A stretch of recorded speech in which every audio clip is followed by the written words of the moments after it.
আসসালামু আলাইকুম, সবাই কেমন আছেন? নিশ্চয়ই ভালো আছেন। আমিও আলহামদুলিল্লাহ আপনাদের দয়ায় ভালো আছি। আজকে আমি মাংসের টিকিয়া করে দেখাবো, গরুর মাংসের। আর আমি কিভাবে টিকিয়াটা করছি সেটাই আমি দেখাচ্ছি।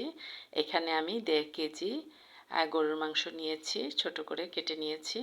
এখানে 1.5 কেজি গরুর মাংস। আর এখানে আস্ত বুটের ডাল নিয়েছি 1 কাপ উঁচু করে।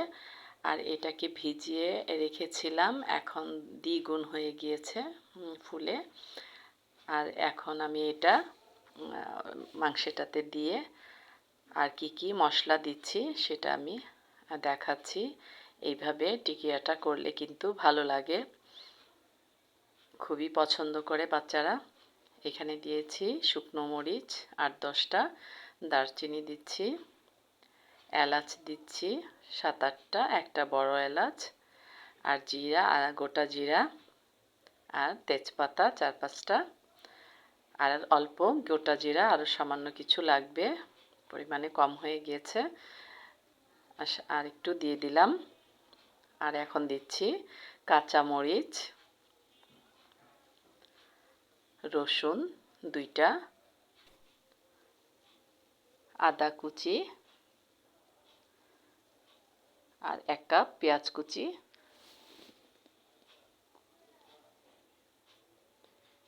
এবার পরিমাণ মতো লবণ দিয়ে দিব।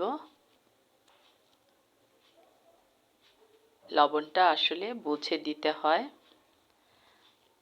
যদি প্রয়োজন পরে দিব।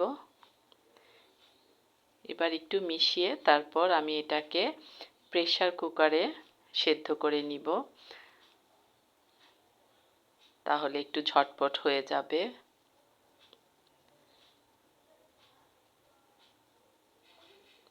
ব্যাস, এখন আমি এটা প্রেসার কুকারে দিয়ে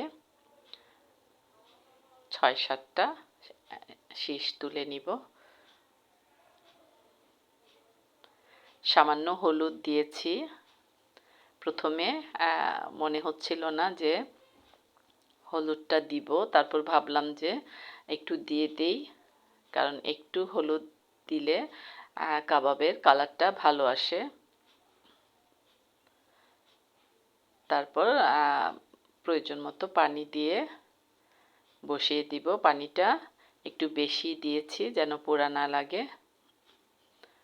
পানির পরিমাণ যদি বেশি হয় পরে এটা শুকিয়ে নেওয়া যাবে, আর কম হলে তো নিচ দিয়ে পোড়া লাগতে পারে।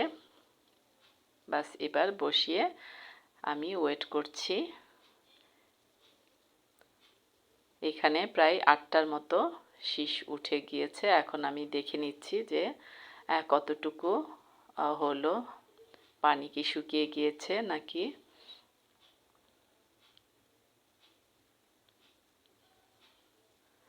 এই যে বাস, ঠিকঠাক মতোই কিন্তু আছে। পানি শুকিয়ে গিয়েছে কিন্তু নিচে দিয়ে কোনো পোড়া লাগেনি। বাস, এখন এটাকে নামিয়ে গরম গরম বেটে নেওয়াব, কারণ গরম গরম বেটে নিলে খুবই ইজিলি বাটা যায়।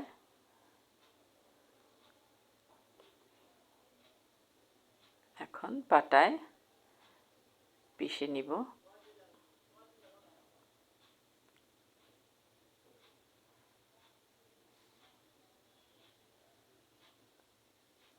সবগুলো মশলা কিন্তু এইভাবেই বেটে নিতে হবে, তুলে ফেলা যাবে না, তাহলে কিন্তু গন্ধটা থাকবে না।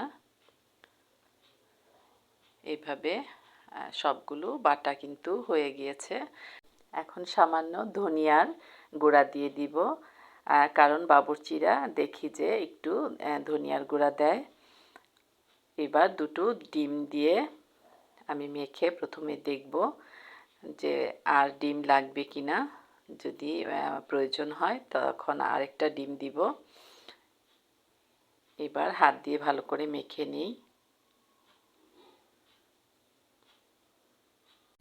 ডিমটা মাখানো হয়ে গেলে তারপর আর কি দিচ্ছি সেটাও আমি দেখাচ্ছি। আর এইভাবে টিকিয়া কাবাবটা করলে কিন্তু খেতে খুবই টেস্ট হয়।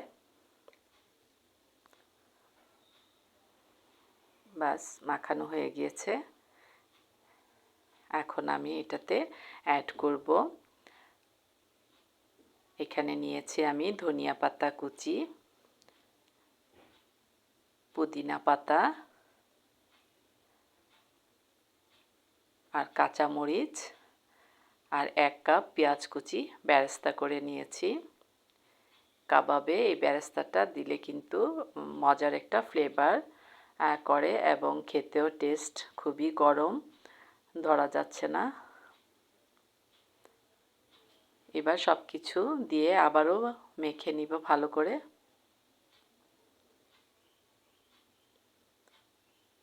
এই 1.5 কেজি গরুর মাংস আর বুটের ডাল দেওয়ার ফলে কয়টা কাবাব হবে সেটাই আমি আজকে করে দেখাবো।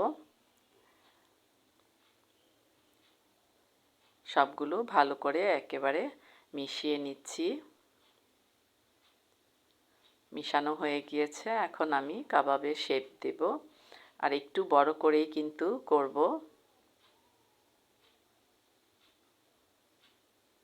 কাবাবগুলো সাইজে কিন্তু একটু বড় করব।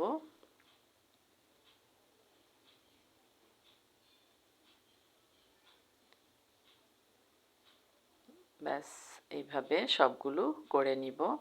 আমি এখানে সবগুলো করে নিয়েছি। এখানে আমার 50টার মতো কাবাব হয়েছে। এখানে 1.5 কেজি গরুর মাংস আর বুটের ডাল নিয়েছি 250 গ্রামের চেয়েও একটু বেশি হবে। তো বাবুর্চিরা কিন্তু এর চেয়ে বেশি কাবাব তৈরি করে নেয়, কারণ ওরা আরও ছোট ছোট করে। আমি একটু বড় করে করেছি, তাই আমার 50টা কাবাব হয়েছে। আর এখানে এখন আমি আমার যতটা প্রয়োজন ততটাই আমি ভেজে নিব, আর বাকিগুলো আমি ফ্রিজে রেখে দিব। আর এই কাবাবগুলো কিন্তু ফ্রিজে একটা ট্রেতে করে রেখে দিলে তারপর যখন শক্ত হয়ে যাবে তখন আপনি একটা জিপারে সংরক্ষণ অনেক দিন পর্যন্ত করতে পারবেন। স্বাদের কোনো হেরফের হবে না, সেই একই টেস্ট পাবেন সেই যতদিন পরেই ভাজেন না কেন। তাই আমার এখন যতটা প্রয়োজন ততটাই আমি ভেজে নিচ্ছি। এক পাশ একেবারে গোল্ডেন হয়ে গেলে তারপরে আমি আরেক পাশ উল্টিয়ে দিব। এইভাবে সবগুলো কিন্তু এক পাশ হয়ে গিয়েছে, এখন আরেক পাশ হলে আমি কাবাবগুলো নামিয়ে ফেলবো। আর এইভাবে টিকিয়া কাবাবটা করে দেখবেন, একদম অন্যরকম একটা টেস্ট পাবেন। এখন দুই পাশেই গোল্ডেন হয়ে গিয়েছে, এখন একটা একটা করে আমি উঠিয়ে নিচ্ছি।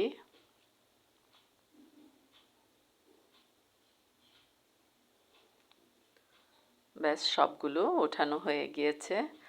দেখতে যেমন লোভনীয়, খেতেও কিন্তু অনেক টেস্ট। আশা করি সবার কাছে ভালো লাগবে আমার এই টিকিয়া কাবাবের রেসিপি। আর ভালো লাগলে লাইক কমেন্ট শেয়ার করতে ভুলবেন না। সবার কাছে রিকোয়েস্ট থাকলো, তাহলে আল্লাহ হাফেজ।